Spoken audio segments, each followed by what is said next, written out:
प्यारे अजीज दोस्तों, सरकारे दो आलम सल्लल्लाहु अलैहि वसल्लम की जिंदगी हमारे लिए एक बेहतरीन नमूना है।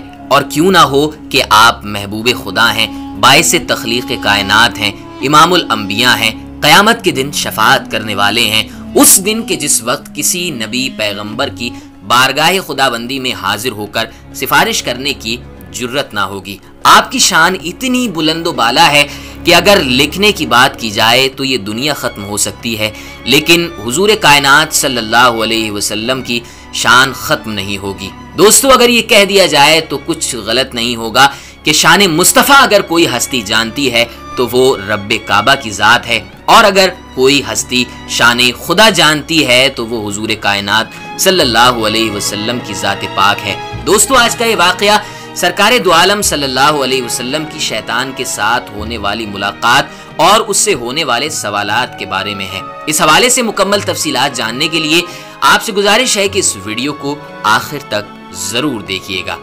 प्यारे दोस्तों, जब रब्बे काबा ने हजरत आदम अलैहिस्सलाम की तख्लीक फरमाई, फरिश्तों और शैतान को आदम अलैहिस्सलाम के हुजूर सजदे ताज़ीमी करने को कहा तो शैतान मलऊन ने इनकार कर दिया। फिर अल्लाह तबारक व तआला ने उस लईन को जन्नत से निकाल फेंका।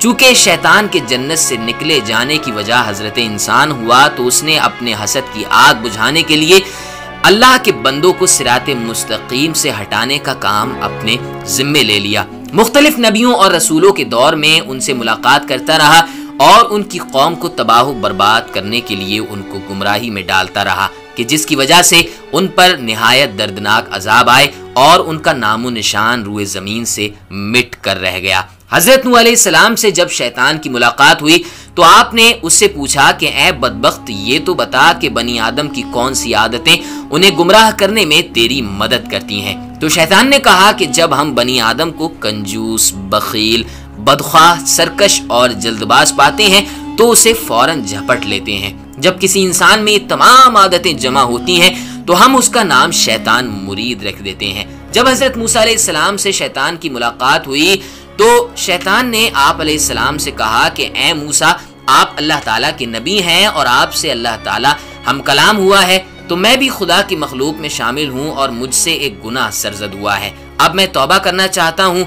आप मेरे परवरदिगार के पास सिफारिश करें कि मेरी तौबा कबूल फरमाए। हजरत मूसा अलैहिस्सलाम ने अल्लाह ताला से दुआ की तो हुक्म हुआ कि ए मूसा, हमने तुम्हारी हाजत पूरी की। फिर हजरत मूसा अलैहिस्सलाम शैतान से मिले और कहा कि मुझे इरशाद हुआ है कि तू आदम अलैहिस्सलाम की कब्र को सजदा करे तो तेरी दुआ कबूल होगी। शैतान ने इनकार कर दिया और गुस्से में आकर कहने लगा कि जब मैंने आदम अलैहिस्सलाम को उनकी जिंदगी में सजदा ना किया तो अब मरने के बाद क्या सजदा करूंगा। फिर शैतान ने कहा कि ए मूसा अलैहिस्सलाम, आपने अपने परवरदिगार के पास जो मेरी सिफारिश की है, इसलिए तुम्हारा मुझ पर एक एहसान है। तुम मुझको 3 हालतों में याद किया करो, कहीं ऐसा ना हो कि तुमको इन 3 वक्तों में मैं हलाक कर दूं। एक तो गुस्सा के वक्त मुझको याद किया करो, क्योंकि मेरा वसवसा तुम्हारे दिल में है और मैं तुम्हारे जिस्म में खून की तरह दौड़ता हूँ। दूसरा, जंगो जिहाद की हालत में मेरा ख्याल किया करो, क्योंकि मैं आदम की औलाद के पास उस वक्त जाता हूँ जब वो कुफार से मुकाबला करते हैं और उसके बाल बच्चे, बीवी और घरवाले याद दिलाता हूँ, यहाँ तक कि वो जिहाद से भाग जाते हैं। तीसरा, गैर महरम औरत के पास बैठने से बचते रहो, क्योंकि मैं तुम्हारे पास उसका कासिद हूँ और उसके पास तुम्हारा प्याम लाता हूँ। हजरत इब्ने अब्बास रदी अल्लाह ताला अन्हु फरमाते हैं कि एक दिन हुजूर नबी करीम सल्लल्लाहु अलैहि वसल्लम मस्जिद से बाहर निकले तो वहाँ शैतान मलून खड़ा था।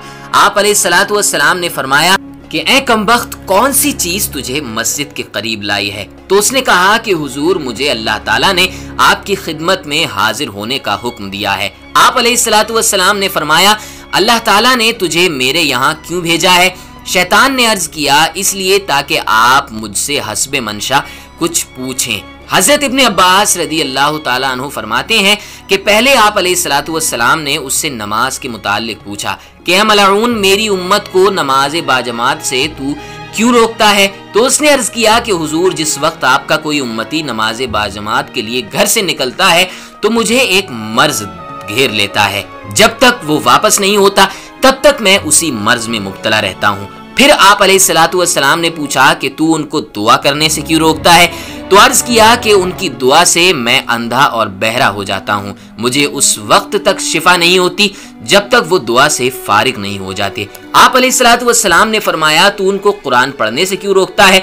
तो उसने अर्ज किया कि जब तक वो कुरान पढ़ते हैं तब तक मैं आग में पिघलता रहता हूँ। फिर आपने फरमाया कि जब वो जिहाद का इरादा करके अपने घर से निकलते हैं तो तू उनको क्यों रोकता है? उसने अर्ज किया कि जब वो जिहाद के लिए निकलते हैं तो उस वक्त मेरे कदमों में जंजीर डाली जाती है, यहाँ तक कि वो वापस ना लौटें। इसी तरह जब वो हज को जाते हैं तो उनकी वापसी तक मेरे गले में तोक और पाँव में जंजीर डाली जाती है। इसी तरह जब वो सजदे का इरादा करते हैं तो मेरे सर पर कुल्हाड़ी चलती है जो मुझे ऐसे काटती है जैसे लकड़ियों को काटा जाता है। अल्लाहु अकबर।